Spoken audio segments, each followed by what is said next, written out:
সুপ্রিয় দর্শক, হক green world চ্যানেলে আপনাদের জানাই স্বাগত। আমার এই গাছটি দেখেই বুঝতে পারছেন এটি একটি ম্যান্ডিভিলা গাছ। খুব ছোট্ট একটা ভিডিও আপনাদের জন্য এই গাছের উপর নিয়ে এসেছি।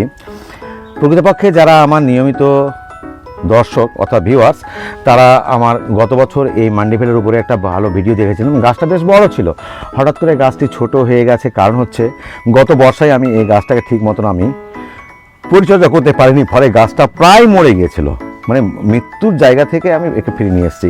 আপনারা একটু কাছে থেকে দেখলেই বুঝতে পারবেন। এখানে এই ডালটা তো অবস্থা এরকম হয়েই আছে, তাহলে এখানে পাশ থেকে এই একটি মাত্র শাখা বেরিয়ে গাছটা আবার নতুন করে প্রাণ পেয়েছে বলা যায়। তো আজকে হঠাৎ করে দেখছি একটা ফুল ফুটেছে, ফলে একটুখানি আপনাদের সঙ্গে এই অভিজ্ঞতাটা কি করে আমি এই মরণাপন্ন গাছটাকে আবার এই অবস্থা নিয়ে আসলাম, সেটা একটু আলোচনা করার জন্যই এই ভিডিও উপস্থাপনা। তো বন্ধুরা, এটুকু মনে রাখবেন, এই ম্যান্ডিভিলা গাছের কিন্তু অত্যন্ত সেনসিটিভ, এবং আমি আপনাদের অনুরোধ করব, যাদের বাগান করার খুব একটা অভিজ্ঞতা নেই, তারা খুব চট করে এই গাছটি আপনারা কিনবেন না। কারণ এই গাছটি অত্যন্ত সেনসিটিভ। মানে যত রকম গাছ আছে আপনাদের ছাদ বাগানে, বিশেষ করে গোলাপ গাছ যেমন করা খুব একটু বিপদ হয় সাধারণ বাগানের পক্ষে, তার থেকেও কঠিন হচ্ছে এই ম্যান্ডিভিলা। এই ম্যান্ডিভিলার অনেকগুলো কালার হয়, গোলাপি হয় এবং লাল হয়। সেগুলোর দামগুলোও অত্যন্ত বেশি, এগুলোর দাম মোটামুটি কম। তবে লালের দামটা মানে আমি যা দেখলাম 300+ নিচ্ছে, ছোটো ছোটো গাছ। তো এই গাছটা তখন আমি কিনেছিলাম প্রায় 150 টাকাতে অনেকদিন আগে, তখন আমাকে একটু বেশি দাম নিয়েছিল। যাই হোক, সেটা বড় কথা নয়। কথা হচ্ছে এরপর ফুলটি অত্যন্ত সুন্দর দেখতে, এবং যখন ফুলটা হয় গাছের একেবারে মনে হচ্ছে আপনি তাকিয়ে থাকতে পারেন, আপনার চোখ ফেরাতেই পারবেন না এই অবস্থা।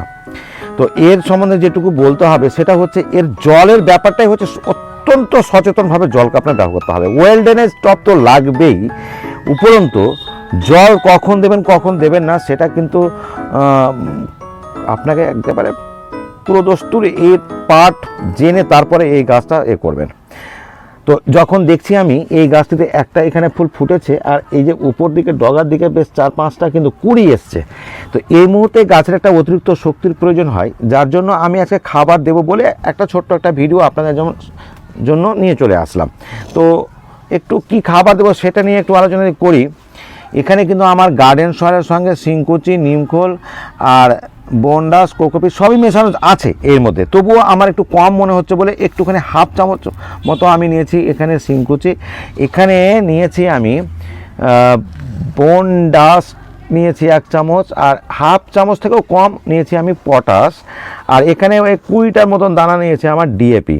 আর এটা হয়েছে আমার অ্যাপসাম সল্ট, যেটা গাছকে একেবারে সবুজ করে রাখবে এবং প্রাকৃতিকভাবে গাছ কিছু খাবার তৈরি করতে পারবে। তো এই খাবারগুলোকে আমি মিশিয়ে দেব এই মুহূর্তে, ভালো করে মিশিয়ে দিয়ে, কারণ গাছের খাবার না দিলে গাছ কিন্তু অপুষ্টিতে ভোগে, এবং যেটা আপনি চাইছেন যে ফুল একটু বেশি করে হোক, সেটা কিন্তু আপনি পাবেন না। তো আমি এইটা খাবারটা আমি দিয়ে দিলাম। ব্যাস, জল কিন্তু গাছে আমি সকালবেলায় দিয়েছি, কাজে এখন আর জল দেবো না, এখন বেলা হয়েছে। আমি দেবো এটা আগামীকালকে, যখন এটা পূর্ণভাবে শুকিয়ে যাবে তখন। কারণ জল থাকলে, জল দিলে এই গাছ কিন্তু বিপদে পড়ে যাবেন, এই গাছকে বাঁচানো মুশকিল হয়ে যাবে। এই গেল আপনার। রাখবেন অবশ্যই রোদে, রোদ খুব পছন্দ করে। আর এই গাছ পোকামাকড় বলতে অবশ্যই আপনাকে 15 দিনে একবার নিম অয়েল স্প্রে করতে হবে। একান্তই যখন দেখেন যে কোনো পোকামাকড় আক্রমণ করেছে, তখন যে কোনো আপনার কীটনাশক স্প্রে করতেই পারেন, তবে নিম অয়েলটা কিন্তু 15 দিন অন্তর এটা করতেই হবে। খাবার দেবেন মাসে একবার, যেভাবে দিলাম সেভাবে। আর এনে অন্যান্য সময় আমি আজকে দেবো না, তবুও আমি আপনাদের কিচেন ওয়েস্ট থেকে যে তরলটা পাওয়া যায়, আমরা পাই, সেই কিচেন ওয়েস্টটা দেবেন।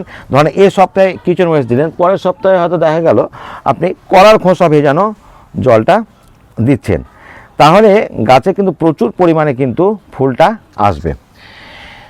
পোকামাকড় তো বললাম সেরকম খুব একটা দেয় না, তবে আপনি নিমনটা স্প্রে করে থাকবেন। তো বন্ধুরা, এইটুকু শুধু বার্তা দিচ্ছি যে এই গাছটি অত্যন্ত সেনসিটিভ, জলের মাত্রাটা অত্যন্ত সুন্দরভাবে আপনাকে নিয়ন্ত্রণ করতে হবে, নইলে কিন্তু এই গাছ খুব অচিরেই মৃত্যু হয়ে যাবে। এর থেকে আর বেশি কিছু আপনাদের বলছি না। গাছটা একটু আর বড় হোক, তখন বা আপনাদের কোনো যদি প্রশ্ন থাকে অবশ্যই আমাকে করবেন। আর পরবর্তী আমি এটা 1 মাস পরে আমি নেক্সট ভিডিওটা নিয়ে আসবো। তো এই ভিডিও দেখতে গেলে অবশ্যই আমার চ্যানেলটাকে সাবস্ক্রাইব করবেন। তো বন্ধুরা, আজ এই পর্যন্তই। ভালো থাকুন, সুস্থ থাকুন, ধন্যবাদ।